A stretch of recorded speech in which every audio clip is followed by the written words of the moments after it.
गरीब को गुस्सा आता है तो लोग कहते हैं कि ये बदतमीज़ है। वही गुस्सा अगर अमीर कर जाए तो लोग कहते हैं ये साहब का ब्लड प्रेशर हाई हो गया, उसमें ना साहब का कसूर नहीं है, वो बीपी का मरीज़ हैं तो उनका ब्लड प्रेशर हाई हो गया है। तो ये दो रुखी रवैया तो हमारे मुआशरे का है। हमने इन लोगों को सर पर चढ़ा दिया है कि जब अगर अमीर कोई गुस्सा करता है तो वही वो भी इंसान, अगर वो गुस्सा कर सकता है तो गरीब भी कर सकता है। पहली बात तो गुस्सा होना ही नहीं चाहिए। दूसरी बात यह है कि अगर गरीब और अमीर के दरमियान खुदा ना खास्ता कोई फड्डा पड़ जाए तो 90% मुआफ़ी गरीब मांगता है। अब उसकी मैं आपको वजह बताता हूँ कि जो हमारे मुआशरे के दानिश्वर हैं, जो स्कॉलर लोग जो बिला वजह के दानिश्वर बने हैं, वो गरीब के पास जाते हैं तो कहते हैं कि यार सुलह में फ़ायदा है, सुलह कर ला यार, लड़ाई चुकी लेना है। अमीर की तरफ कोई नहीं जाता उसको समझाने के लिए कि जनाब मियाँ साहब आपसे गलती हुई है तो आप बड़ापन का मुजाहरा करें, अपना दिल को बड़ा करें और जाएं उस गरीब के पास, उससे माफ़ी मांगें, उससे सुलह करें। गरीब की हिम्मत होगी, गरीब की हौसला अफजाई होगी।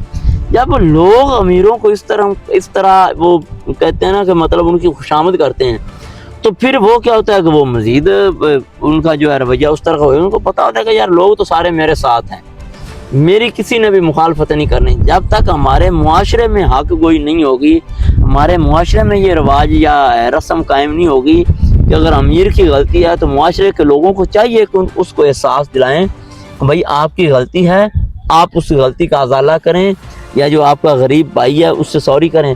हमारे मुआशरे वाले क्या करते हैं, वो ये सारे सबक, ये सारे जो अकवालें ज़री हैं, ये सारी अकायात वो गरीब को आकर सुनाते हैं कि यार आप हम हमारे लोग हैं, आप जाएं उससे सॉरी कर रहे हैं।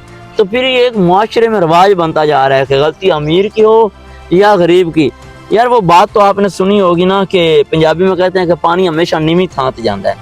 तो जब वो बात है तो उसी से ही ये रिलेट करती है कि हमेशा जो माफ़ी है वो गरीब को मांगना पड़ती है। जिस दिन हमारे मुआशरे में ये रिवाज कायम हो गया कि गलती वाला माफ़ी मांगेगा, अगर अमीर की गलती है उसको एहसास हो, गरीब की गलती है उसको एहसास हो, उस दिन हमारे मुआशरे में अमन कायम होगा। उसके बाद तो मुआशरे में लड़ाइयाँ और फसाद ख़त्म हो जाएंगे। जब तक बड़ों को ये पता है कि हम जो मर्जी करते फिर लोगों ने माफ़ी हमसे मांगनी है, जब तक बड़ों को ये एहसास हासिल है कि हम गरीब को जिस तरह मर्जी वो कहते हैं लताड़ते फिरें, उन्होंने हमारे डेरों पर आकर हमसे माफ़ी मांगनी है, तब तक उनको एहसास नहीं होगा। जिस दिन उनको ये एहसास हो गया, और उनको एहसास दिलाना किसने है, हमारे मुआशरे में। ये जो खुशामदी टोला है ना हमारे मुआशरे में, ये एक जहर का किरदार अदा कर रहा है। जब तक ये खुशामदी लोग जिंदा हैं तब तक गरीबों के जो हकूक़ हैं उनकी पामाली ऐसे होती रहेगी।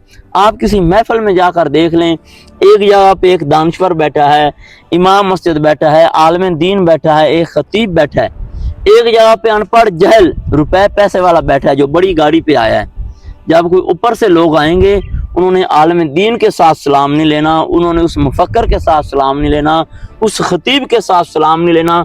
वो सीधा कमरे से एंटर होंगे, आते ही उन्होंने देखना है कि तगड़े लोग कहाँ बैठे हैं। वो जाएंगे, उनकी खुशामद करेंगे, उनसे उनकी टीसी करेंगे, उनके साथ मिलेंगे, वीडियोस बनाएंगे, तस्वीरें बनवाएंगे। जो अहले इल्म लोग हैं, जो खतीब हजरात हैं, जो उलमाए कराम हैं, जो अइमा मसाजिद हैं, वो बेचारे बैठे रहेंगे।